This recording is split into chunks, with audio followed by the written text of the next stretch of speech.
Football ലോകത്ത് പ്രതിഭയ്ക്ക് അതിരുകളില്ലെന്ന് വീണ്ടും വീണ്ടും തെളിയിച്ചുകൊണ്ടിരിക്കുന്ന ഇതിഹാസം. കളിക്കളത്തിലെ അസാധ്യമായ പാസിംഗ് മികവ് കൊണ്ടും കളി നിയന്ത്രിക്കാനുള്ള അസാധാരണമായ ശേഷി കൊണ്ടും ശ്രദ്ധേയനായ ഒരു ക്രൊയേഷ്യൻ താരത്തെ പരിചയപ്പെടാം. പ്രായം വെറുമൊരു നമ്പർ മാത്രമാണെന്ന് ലോകത്തോട് വീണ്ടും വീണ്ടും വിളിച്ചു പറയുന്ന ഫുട്ബോൾ മാന്ത്രികൻ ലൂക്ക മോഡ്രിച്ച്. തന്റെ 40-ാം വയസ്സിലും ക്രൊയേഷ്യൻ നിരയിലെ പകരം വെക്കാനില്ലാത്ത പടനായകനായി അദ്ദേഹം 2026 ഫിഫ ലോകമേളയിൽ അണിനിരക്കുമ്പോൾ അത് വെറുമൊരു പങ്കാളിത്തമല്ല, ചരിത്രത്തിലേക്കുള്ള മറ്റൊരു സുവർണ കാൽവെപ്പാണ്. തന്റെ കരിയറിലെ 5ാമത്തേതും അവസാനത്തേതുമായ ലോകമേളയ്ക്കാണ് അദ്ദേഹം ബൂട്ടുകെട്ടാൻ ഒരുങ്ങുന്നത്.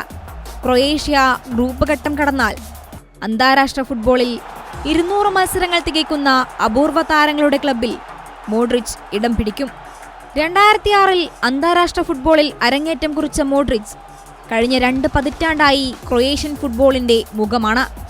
അസാധ്യമായ പാസിംഗ് മികവും കളി നിയന്ത്രിക്കാനുള്ള കഴിവും അദ്ദേഹത്തെ സമകാലിക ഫുട്ബോളിലെ ഏറ്റവും മികച്ച മിഡ്ഫീൽഡർമാരിൽ ഒരാളാക്കി മാറ്റി.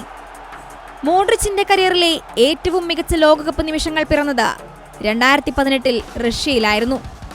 ഡെൻമാർക്ക്, ഇംഗ്ലണ്ട് തുടങ്ങിയ വമ്പന്മാരെ തകർത്ത് ക്രൊയേഷ്യയെ ഫൈനലിലേക്ക് നയിച്ചത് ഈ നായകനായിരുന്നു. ശക്തരായ അർജന്റീനയ്ക്കെതിരെ ബോക്സിന് പുറത്തുനിന്ന് തൊടുത്ത മനോഹരമായ ലോങ് റേഞ്ചർ ഗോൾ ഉൾപ്പെടെ ടൂർണമെന്റിലുടനീളം 2 ഗോളുകളും ഒരു അസിസ്റ്റും മോഡ്രിച്ച് സ്വന്തമാക്കി. ക്രൊയേഷ്യയെ റണ്ണേഴ്സ് അപ്പാക്കുന്നതിൽ പ്രധാന പങ്ക് വഹിച്ച അദ്ദേഹത്തെ തേടി ടൂർണമെന്റിലെ മികച്ച കളിക്കാരനുള്ള ഗോൾഡൻ ബോൾ പുരസ്കാരവും എത്തി. മെസ്സിയും റൊണാൾഡോയും വർഷങ്ങളായി കൈയടക്കി വെച്ചിരുന്ന ഫുട്ബോളിലെ പരമോന്നത വ്യക്തിഗത പുരസ്കാരമായ ബാലൻഡിയോർ ആധിപത്യം മോഡ്രിച്ച് തകർത്തതും ഇതേ വർഷമായിരുന്നു.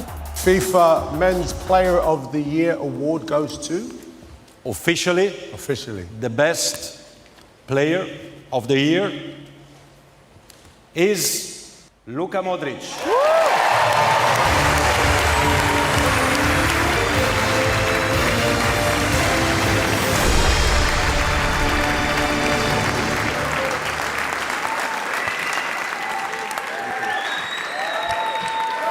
ഖത്തറിൽ നടന്ന 2022 ലോകകപ്പിലും മോഡ്രിച്ചിന്റെ നേതൃത്വത്തിൽ ക്രൊയേഷ്യ മിന്നും പ്രകടനമാണ് പുറത്തെടുത്തത്.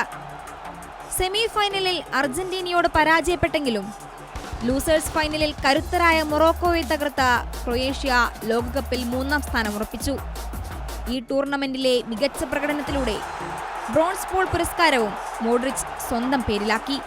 തുടർച്ചയായ പ്രകടനങ്ങളിലൂടെ ക്രൊയേഷ്യൻ ഫുട്ബോളിൽ പുതിയ ചരിത്രമാണ് ഈ 40-കാരൻ കുറിച്ചത്. പരുക്കുകൾ വകവയ്ക്കാതെ തന്റെ അവസാന ലോകകപ്പ് പോരാട്ടത്തിനായി ലൂക്ക മോഡ്രിച്ച് ആത്മവിശ്വാസത്തോടെ ബൂട്ട് കെട്ടിക്കഴിഞ്ഞു. ലോകം കാത്തിരിക്കുകയാണ് ആ മാന്ത്രിക പാദങ്ങളിൽ നിന്നും വീണ്ടും ഒരു വിസ്മയത്തിനായി. Welcome desk, Kairali news.